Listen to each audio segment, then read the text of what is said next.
नमस्ते एवरीवन। तो आज मैं इस वीडियो में आपके लिए लाई हूँ कपालभाति की सारी चीज़ें कि इसका बेनिफिट क्या है, इसको कौन नहीं कर सकता है, इसको कैसे करना चाहिए, यहाँ तक कि कपालभाति का मतलब क्या है। तो सबसे पहले मैं स्टार्ट करती हूँ कि व्हाट इज़ कपालभाति।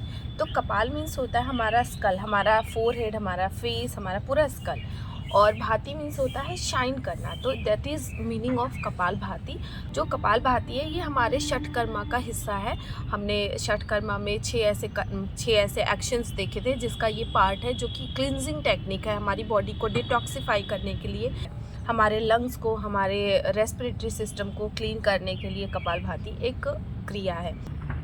अब मैं बता दूं कि कपालभाति किसको नहीं करना चाहिए। मैं ट्राई करती हूँ कि ये चीज़ मैं पहले ही बता दूं, ताकि ऐसा ना हो कि कोई वीडियो देखने के बाद लास्ट में सोचे कि अरे ये तो मुझे करना ही नहीं था, मेरे अंदर तो ये प्रॉब्लम है। तो मैं पहले ही ट्राई करती हूँ कि ये चीज़ बता दूँ आपसे कि किसको नहीं करना चाहिए। तो जिनकी भी हाल फिलहाल कोई सर्जरी हुई है, जिनको स्ट्रोक आया है, जिनके हिप की कोई सर्जरी हुई है, जिनको हार्निया है, जिनका स्लीप डिस्क का प्रॉब्लम है, या फिर प्रेग्नेंट लेडी, ऐसे लोगों को कपालभाति नहीं करना चाहिए, उनको अवॉइड करना चाहिए कपालभाति करना। और हाँ, जो बिगनर है वो आराम से करें जब तक कि उनकी बॉडी उस चीज़ को अडेप्ट ना कर ले। तो बिगनर बहुत ही आराम से करें, या फिर जिनकी ज़्यादा एज हो गई है और उनको थोड़ा लगता है कि नहीं ऐसे नहीं कर सकते, तो वो बहुत धीरे धीरे आराम से करें, कोई दिक्कत नहीं है। ये कपालभाति करने के आप तुरंत बाद देखेंगे ना, तो आपकी बॉडी, आपका हेड का एरिया है, आपका ये पूरा एरिया, फेस का, फोरहेड का, सर पूरा आपका एकदम लाइट फील होगा, हल्का फील होगा, जिससे लगेगा कि कुछ अंदर था और एकदम से निकल गया। तो ये आप करने के बाद महसूस करेंगे। कपालभाति के फ़ायदे, बहुत सारे फ़ायदे हैं, इसके अनगिनत फ़ायदे हैं, जिनमें से ये है कि आपकी स्किन अच्छी होती है, आपके जो लंग्स है वो डिटॉक्सिफाई होता है। कपालभाति का यौगिक बेनिफिट ये है कि आपका कंसंट्रेशन, आपका इंट्यूशन बिल्कुल हाई होता है, आप कोई भी चीज़ पे कंसंट्रेट कर पाएंगे, आपको बहुत ज़्यादा कन्फ्यूज़न नहीं रहेगी, आपके माइंड बिल्कुल शार्प रहेगा और क्लियर रहेगा, क्लैरिटी आएगी आपके थॉट्स में, आपके बातों में, और आपके कोई भी चीज़ आप सोच रहे हो, कोई भी विज़न है आपका, तो उसमें आपकी क्लैरिटी आएगी। कपालभाति करने से आपका रेस्पिरेटरी सिस्टम सही रहता है। अगर आपको माइग्रेन की प्रॉब्लम है तो वो सही होती है। एनीमिया की प्रॉब्लम है तो उसमें भी कपालभाति बहुत ज़्यादा फ़ायदेमंद होता है। साइनसाइटिस की प्रॉब्लम है, साइनस है, बहुत ज़्यादा आप परेशान हो तो आप कपालभाति करो। कपालभाति से आपका डाइजेशन सिस्टम भी सही रहता है, क्योंकि ज़्यादातर हमारे जो स्टमक के, हमारे एब्डोमेन मसल है वो मूव होती है, वो मसाज होती है। तो हमारा लिवर, हमारा किडनी, हमारा स्टमक, हमारे इंटेस्टाइन, ये सारे अच्छे से मसाज होते हैं, और फिर हमारा डाइजेशन सिस्टम अच्छा रहता है। हमारा रेस्पिरेटरी सिस्टम और डाइजेशन सिस्टम दोनों ही कपालभाति करने से अच्छा रहता है, स्वस्थ रहता है। तो चलिए मैं आपको बताती हूँ कि कपालभाति कैसे करें। सबसे पहले तो आप कोई एक प्लेस ले लो जहाँ पे आप आराम से बैठ जाओ। तो आराम से आप सुखासन में बैठ जाएं। बाकी आप पद्मासन, अर्ध पद्मासन में भी बैठ सकते हैं, which is your choice.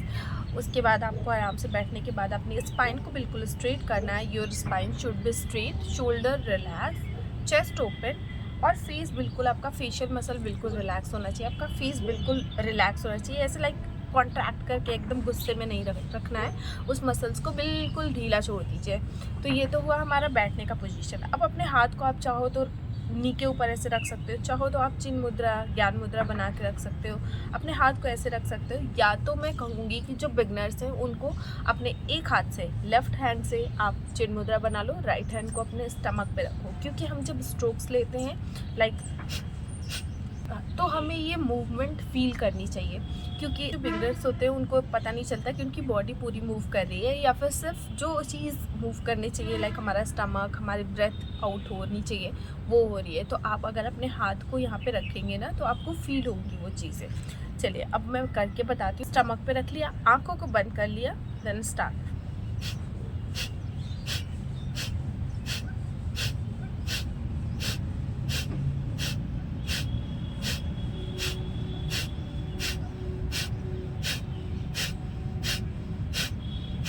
Relax.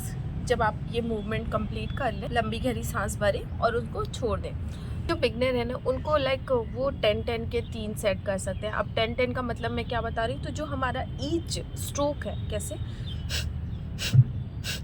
ये, तो ऐसे 10 हो जाए, उसके बाद वो रुक जाए, लंबी गहरी सांस लें और छोड़ें। उसके बाद फिर से 10 राउंड करें, देन सांस लें, छोड़ें और फिर से 10। तो ऐसे वो 3 के, 4 के या 5 के सेट कर सकते हैं अपने कंफर्ट के हिसाब से। देन जैसे जैसे वो थोड़े एडवांस लेवल में जाएंगे वो इसको फास्ट कर सकते हैं। पहले आप स्टार्टिंग में धीरे धीरे भी कर रहे हो, बट बाद में आप जाके उसको थोड़ा फास्ट करने लगोगे। और जो आपका जो 10 राउंड है उसको 20 राउंड करो, जो 3 का सेट है उसको आप 5 का सेट, 10 का सेट करो अपनी कैपेसिटी के हिसाब से। अब ये रहा कपालभाति का पूरा वीडियो। अगर इसमें कोई चीज़ समझ नहीं आई हो या कोई भी चीज़ अगर आपको अलग से पूछनी हो, कोई चीज़ मैं एक्सप्लेन करना भूल गई हूँ, तो प्लीज़ आप अपने बातों को, अपने क्वेश्चन को इस कमेंट में ज़रूर बताएं, ताकि मैं भी समझ पाऊँगी कि आपको चीज़ें समझ आ रही हैं या नहीं समझ आ रही हैं। बने रहिए, देखते रहिए और लाइक शेयर सब्सक्राइब करना ना भूलें। नमस्ते।